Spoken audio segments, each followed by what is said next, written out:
Karena ini hukum di Indonesia ini tumpul ke atas, tajam ke bawah. No viral, no justice. Kalau nggak viral, nggak bakal diurusin kasus. Ya ini gunanya netizen, pentingnya kita untuk menyuarakan.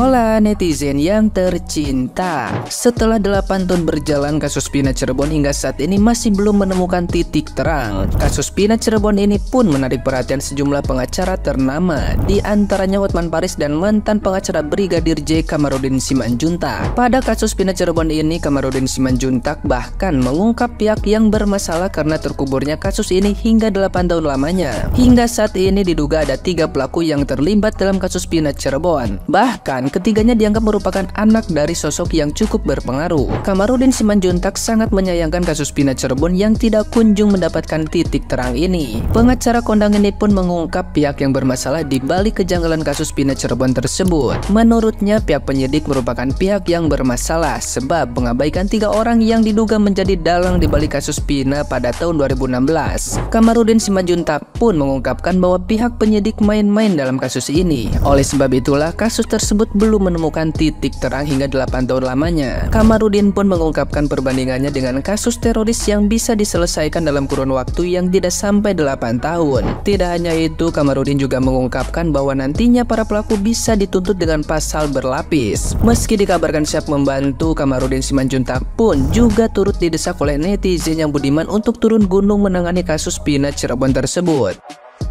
Nah, gimana nih menurut netizen yang terhormat? Silahkan berkomentar ya.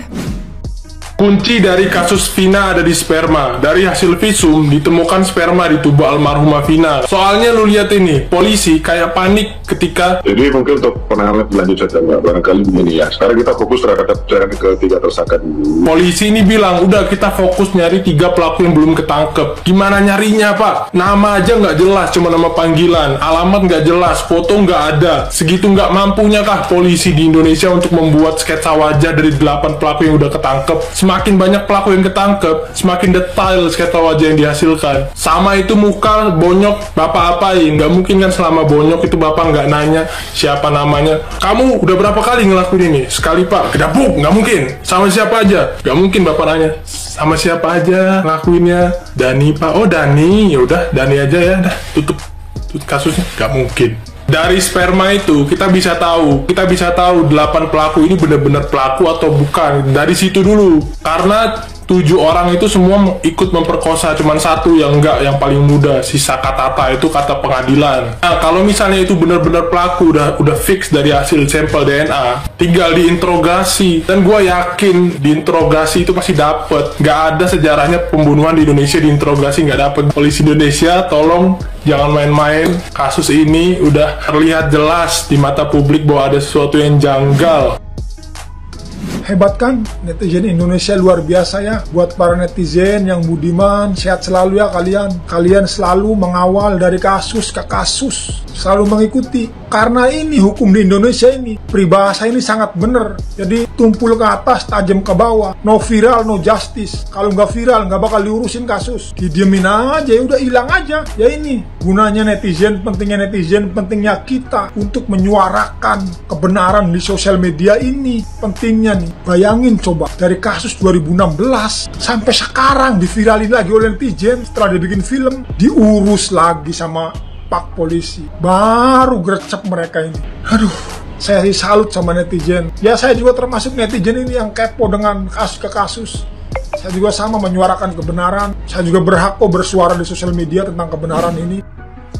Gak sih yang lagi trending sekarang ya, gue buka TV ini, baru banget buka TV isinya begini ya. Tuh, kasus Pina ya. Saya sampai di situ, gue buka TikTok ya. Gue buka TikTok langsung kebukanya yang sama dan juga seimbang.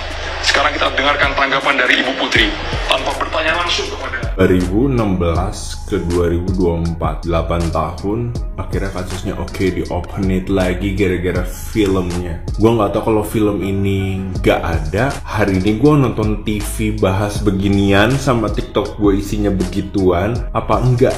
Apa hanya sebagai terus-terusan menjadi misteri yang terjadi sama keluarganya almarhum Vina? Pikir gak sih lo bahwasannya media sosial itu benar-benar membawa dampak luar biasa bagi seseorang? Arti baik maupun buruk. Jadi maupun baik maupun buruk, media sosial tuh luar biasa banget. Dan lagi alhamdulillahnya apa? Film ini juga bisa menjadi heboh, menjadi tayang, menjadi trending. Bukan semata-mata cuman bioskop aja gitu loh. Ya bioskop mah masarin dengan biasanya. Tapi efek dari media sosial di TikTok, di TV yang membuat akhirnya diangkat lagi kasus ini sama kepolisian. Itulah yang aku bilang luar biasanya sama media sosial. Ya, cuma bisa berdoanya bahwasannya apa yang terjadi saat ini supaya keadilan itu benar-benar bisa ditegakkan. Dan gua kaget tadi siang juga ada katanya di Lambe Turah bahwasannya sudah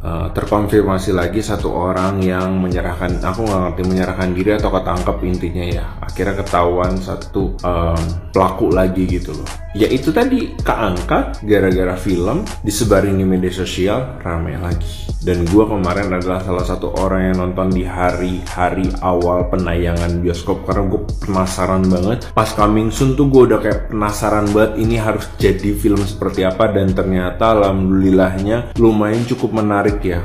Filmnya tuh lumayan cukup ya seru aja gitu loh, walaupun beberapa orang bilang kayak ini halu lah, ini begini, ini begitu. Tapi secara overall kalau emang ini film ya, ini film yang cukup banyak memberikan pelajaran juga buat kita-kita ya, bahwasannya orang yang cantik juga bisa dibully ternyata loh, nggak yang kelihatannya nggak baik aja atau nggak cantik aja yang dibully, ternyata orang cantik juga bisa dibully. Dan ini menjadi pembelajaran kita di rumah juga, bahwasannya itu tadi siapapun bisa menjadi korban bully. Kasusnya cepat selesai dan ditemukanlah pelaku yang sebenarnya. Amin. Mana teman-teman aminnya? Amin.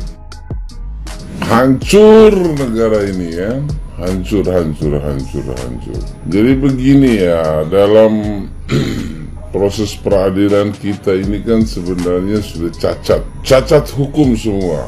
Jadi di kasus Vina ini sudah terjadi praktek peradilan sesat gitu. Kalau sudah sesat ya bagaimana? Apa yang mau dibahas tuh? Terus mau digimanakan manusia-manusia dikorbankan ya? Jadi susah sudah ini negara kita ini. Jadi kita yang harus malu semua. Siapa yang bertanggung jawab kalau sudah begini? Ya, susah ya. Ya kebiasaan penegakan hukum kita seperti ini. Tapi sudahlah, kalau kita sebagai para penegak hukum di negeri ini, sebagai pembesar, sebagai raja-raja nggak tahu malu ya, luar biasa. Jadi ada kejahatan yang ditutup-tutupi, yang dilindungi. Itu yang melindungi itu lebih jahat daripada si pelaku perbuatan tadi. Apalagi kalau kita duga yang melindungi itu adalah orang-orang yang merupakan sosok pemimpin-pemimpin tuh, lalu melindungi kejahatan-kejahatan anak-anak. Ya luar biasa lah. Tapi begini ya, rakyat sebenarnya udah capek tuh melihat ini. Rakyat juga sudah jenuh menyaksikan semua ini. Jangan pertarungan politik tingkat tinggi ya, tiba-tiba rakyat disuruh ikut bermain dong, untuk saling menjatuhkan di pertarungan para dewa-dewa, para pemimpin-pemimpin, pada raja-raja itu. Ya, kalau saya melihat ya, ini kan pertarungan partai ini, saling menghukum dan menjatuhkan partai itu. Padahal ini bicara maling teriak maling semua, maling teriak maling. Ya kita juga tidak bisa melihat ya, apakah betul-betul Mbak Hotman juga itu lahir dari hati nuraninya itu, tanpa ada yang membisiki itu, tanpa juga ada yang memberikan project. Nah ini untuk netizen tahu ya, bahwa ini bukan hanya sekedar penegakan hukum tuh. Sama dengan Sambo itu kan. Sambo itu kan bukan sekedar hanya menegakkan hukum atau membersihkan badan kepolisian, tapi hanya ganti gerbong, ganti orang yang di dalam isi gerbong itu. Nah, sama dengan ini. Nah, gerbong kemarin kan mau dicuci gudang nih semua ini. Nanti baru ganti lagi isi gerbong yang baru tuh. Udahlah, rakyat nggak usah dibikin pusing, sudah susah hidupnya rakyat ini. Kita ini bukan saja krisis hukum kita sudah hancur, peradilan kita sudah sesat toh. Lalu pertanyaannya, siapa itu yang harus bertanggung jawab? Siapa yang menindak? Siapa yang mecat-mecatin itu para oknum kepolisian, oknum kejaksaan, oknum kehakiman tadi yang sudah melakukan peradilan sesat itu, diduga seperti itu? Siapa? Tetapi yang lebih penting, kita ini sudah krisis demokrasi, krisis moral dalam berpolitik. Kalau mau hancurin partai yang satu, cari salahnya. Kalau mau masukkan bupati atau mau masukkan gubernur, buka lembaran catatan hitamnya di buku-buku Mr. X-nya itu. Padahal yang bikin kita juga, yang bantu kita juga, yang buat kita juga itu. Udah, jadi kita ini kayak negara dongeng. Kita yang bikin api, kita juga yang sulut. Nah, kita juga yang padamkan. Itulah warna kehidupan di negara kita ini. Semoga Tuhan mengampuni kita semua. Amin.